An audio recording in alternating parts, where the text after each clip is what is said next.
Pemirsa, kita awal informasi yang pertama. Dalam rangka mendukung program Ayo Ngelong Kota Lubuk Linggau menggelar Kejurprov NPCI yang kedua tingkat Sumatera Selatan tahun 2023. Ada 3 cabang olahraga yang dipertandingkan, salah satunya yaitu bulu tangkis. Kota Lubuk Linggau menjadi tuan rumah Kejurprov Nasional Paralimpik Komite Indonesia. Kejuaraan yang dikhususkan untuk atlet disabilitas ini diikuti sebanyak 12 kabupaten dan kota yang ada di Provinsi Sumatera Selatan. Ada 3 cabang olahraga yang dipertandingkan, salah satunya bulu tangkis yang digelar di Gedung Bulu Tangkis PB Liam Indah.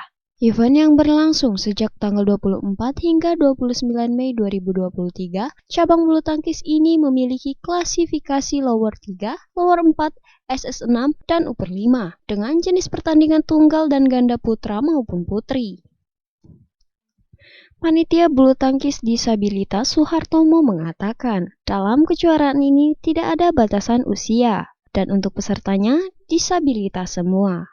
Ia berharap melalui Kejurprov ini dapat terjaring atlet muda berbakat dan melalui event ini prestasi atlet disabilitas terus meningkat dan berkembang. Kami dari NPC Sumatera Selatan memantau kalau ada nanti di Kejurprov ini ada yang tingkat-tingkat pelajar yang umurnya masih muda, nanti kami pantau, nanti kami akan kita tindak lanjuti untuk persiapan untuk seleksi menghadapi Peparpenas di Kota Palembang. Oh iya Pak, untuk harapannya Pak? Harapannya Kejurprov ini